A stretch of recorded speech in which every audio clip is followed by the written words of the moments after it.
statue. Being good. Statue. Being good. Statue. Being good. I am leaving to go to London to visit John and Isabella. Do not help to miss me too much. I could not leave without saying my farewells. Do you have something to send along with me other than your pathetic love? I have nothing. How long have you thought to go to London? Not too long. Might we be friends again? Not at this time. How was your trip, sweetie pie? Mr. Knightley, Emma is ever so attentive to the Bates. I am so proud of you, Emma. I am so happy that we are friends again. I wish I could have talked to Mr. Knightley about Jane Fairfax. It is such an interesting topic. Sigh, he did hold my hand for a second though, then he dropped it like I have a disease, so scandalous. On another note, Father, Jane Fairfax is doing well. She is settled as a governess. I am so glad to hear that. Mrs. Elton will be good to her. I know it. I wish dear Miss Taylor were here, the poor dear, probably being tortured. Hopefully she is happy. The next day. Mrs. Churchill has died. Oh well, the real pity is for Mr. Churchill. How will he ever get along without Mrs. Churchill dictating his every movement? She was so very demanding.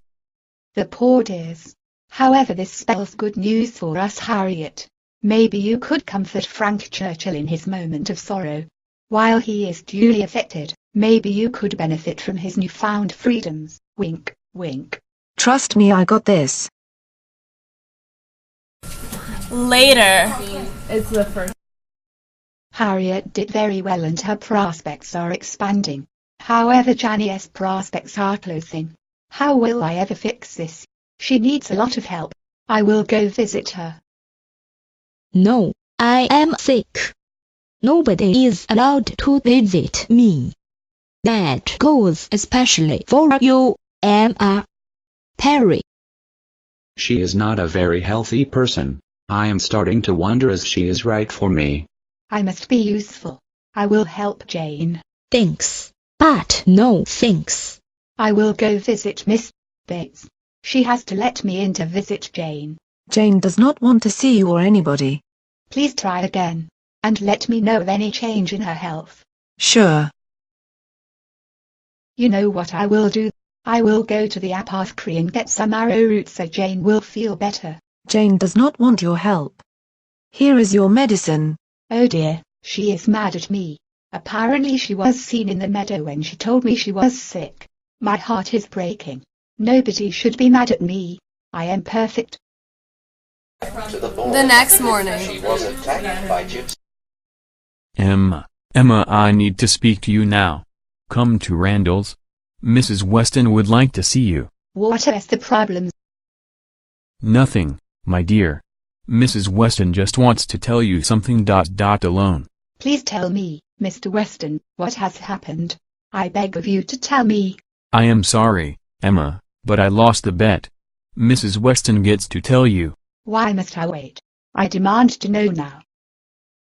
Honey, Emma has arrived.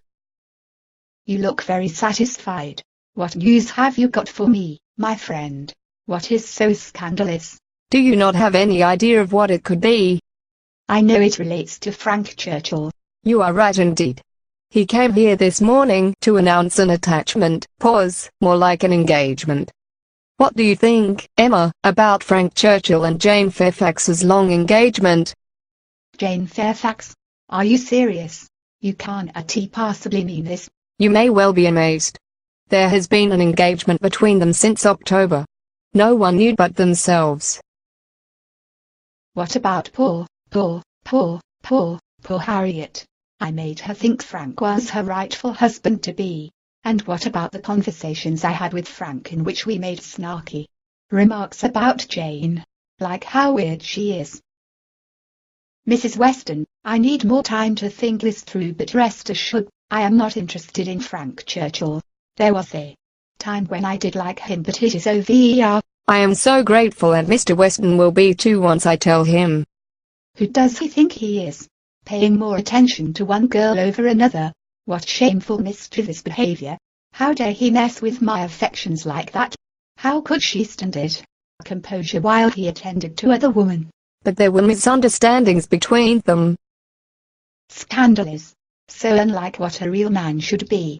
Emma dearest, I have known him long enough to know of his many good qualities. Good God, Jane actually on the verge of being a governess. He knew nothing about it, Emma. It was a private resolution of hers.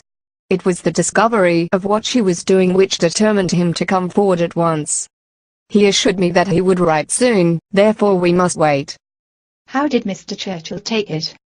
He gave his approval with little difficulty. Well, I suppose we have to live with their decision, and I wish them a happy life that does not include me. Everything will be fine then.